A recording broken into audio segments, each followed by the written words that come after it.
Greetings, I'm John Phillips, and this is Up or Down. We have two major tech stories to bring you, including a new slew of Apple products and a new way to tweet and buy stuff at the same time.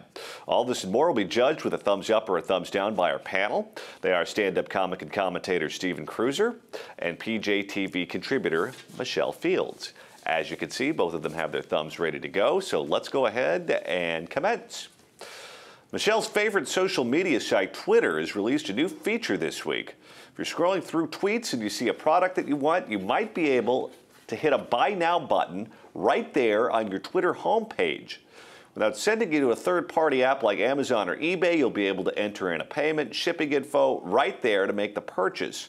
Twitter's been saying that they want to get more involved with e-commerce since they hired former Ticketmaster CEO Nathan Hubbard last year. So up or down, will you buy stuff on Twitter? Stephen Cruiser.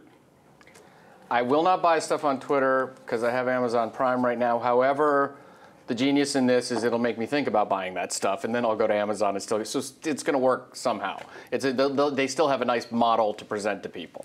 You know, Michelle, when I go to a restaurant and I get my meat and I get my mashed potatoes and I get my peas, I like them all separated. I don't like to mix my peas with my mashed potatoes. When I go to Twitter, I go there for snarky comments and news. I don't go there to buy stuff. So I don't think I would use it. So what say you? I wouldn't want to, but I think I'd end up using it. It's like Facebook does this. You look at something like a dress or shoes, and you're like, I don't know if I want this. And then you log on to Facebook 15 minutes later, and it's like in your news feed, buy me, buy me, buy me. And I usually end up clicking and buying, so I'll probably do it with Twitter as well. I've also been using a lot of Twitter apps for years already that have ads in them that you click to buy stuff right away, too. So I'm kind of used to this because I haven't used Twitter itself for so long. I've been good at separating that out from my Twitter consumption. Peas and mashed potatoes. Peas and mashed potatoes, Get any wasp beer? I'm not a mixer. I'm like Mississippi in the 50s. No mixing. Not in that way, but peas and potatoes, yes. All right, on to topic number 2. The ALS Ice Bucket Challenge has raised over $100 million for Lou Gehrig's disease research. But some people really took a good thing and made it awful. It happened in a Cleveland suburb. An autistic boy was convinced to try the Ice Bucket Challenge, but some unidentified people dumped buckets of feces, urine, and spit on him instead. Then the cruel teens posted the video anonymously to Instagram. The autistic 15-year-old was so embarrassed he didn't even tell his mom. She found out when she saw the video. Well, comedian and host of The Price is Right, Carey, saw the video, couldn't stand for this sort of behavior, especially in his hometown of Cleveland. So he offered to give a $10,000 reward to anyone who could bring the aggressors to justice. The cops say, partially due to this generous offer, they've indeed now caught the high school bullies responsible for doing this, though they haven't released their names, presumably because they're minors. They also won't say what kind of punishment they now face. So up or down, would you like to see more celebrities get involved with local injustices like this? Stephen Cruiser. Well, in this manner, yes. He's just taking his money, giving it directly to something instead of trying to raise some hue and cry over an issue. So I do like, now Jenny McCarthy's motives behind this might be a little more suspicious since the kid was autistic. So I'm a little cynical about, yeah, we know what's going on there. But Drew is just like, this is awful.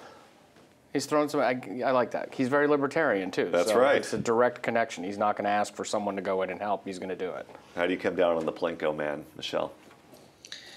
I love this. Thumbs up. I would much rather have celebrities donate money for things like this than go and donate money to President Obama or the Democratic Party. I mean, I think it's great that they're looking at local issues and trying to solve those problems. I'm told he's a big donor to the Reason Foundation, too. He writes a lot for them. Yeah, he's pretty active. A lot for them in the past, yeah. Moving on. This week, Apple held an announcement event and released several new technological devices. As expected, they announced a new iPhone 6, which will be 0.7 inches bigger diagonally than the iPhone 5, and an iPhone 6 Plus, which will be even larger. They'll both feature a faster processor and a sleek, thin design. Additionally, they released a watch which will work alongside your iPhone and will allow you to use Siri, navigation, messaging, and even to draw. They also released plans to start an Apple Wallet, which will allow you to use your iPhone as a credit card beacon. You would just hold your phone up to a sensor and it would pay for the product. CVS and other retailers have already announced that they will accept this as payment. So up or down, are you going to upgrade your technological devices, Steven Cruiser?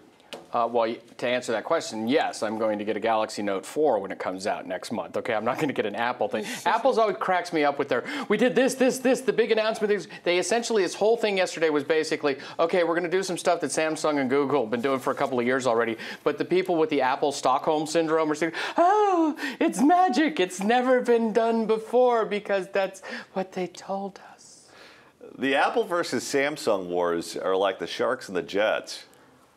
What do you make of this, Michelle?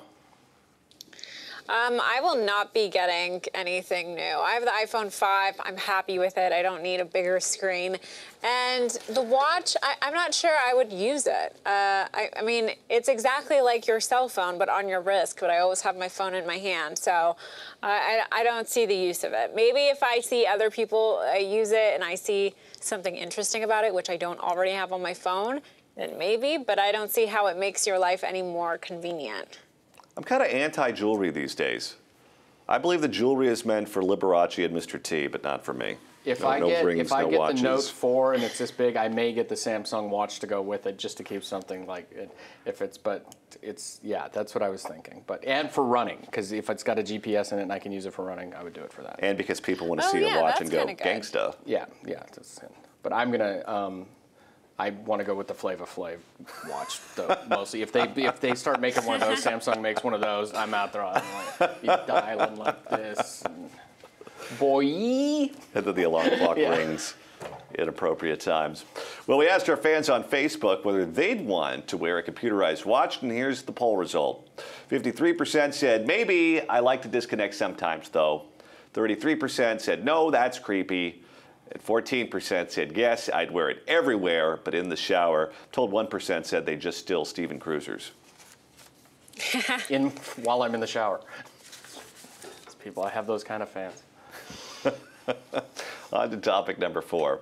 The Olive Garden is one of the most popular chain restaurants in America and is now offering a special deal for pasta lovers. It's called the Never Ending Pasta Pass, and it entitles you to get unlimited pasta, salad, and breadsticks for a whopping 7 weeks. And it's only $100. The downside is, at least for the moment, they're sold out of the passes. So up or down, would you get a never-ending pasta pass, Steven Cruiser? It's tempting. I think maybe if you caught me in a weak moment, I'd say yes. I enjoy how they got around this. Remember, they made a big to-do a year or so ago with Michelle Obama saying, we're not going to offer unlimited breadsticks anymore, but we'll sell them to you. So it's like, what's the difference here? They're still going to gorge. And by the way, Michael Moore bought all those passes. He's going to be there 700 weeks. That he's ticking off his wife for yet another reason. Yeah. How about it, Michelle? What do you think about the unlimited grazing? I would not buy it. No. But in college, I probably would have. This is a great deal for a college kid who's starving and needs food. I think this is a pretty sweet deal for them. Well, let's be honest. College kids aren't going to buy this. This is going to be for sausage piggies, isn't it?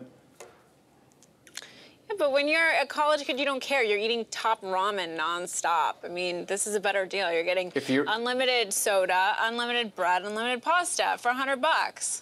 Yeah, if you've got the budget, like if your parents have already loaded your Visa card or something and you've got the budget for the food in there, you figure out weekly, 7 weeks, it's not a bad deal. I might go with that too in college. It's a great idea. All right, that's going to do it for today. Do you like pasta enough to get an unlimited pass? And are you now a bigger fan of Drew Carey? Leave your comments in the comment section below, and don't forget to like us on Facebook. At facebook.com/PJTV. We'll ask questions next week, and if your answers are selected, they'll be featured on the show. I'm John Phillips for Steven Cruiser and Michelle Fields and the Olive Garden. Thanks so much for watching us, and have a great weekend.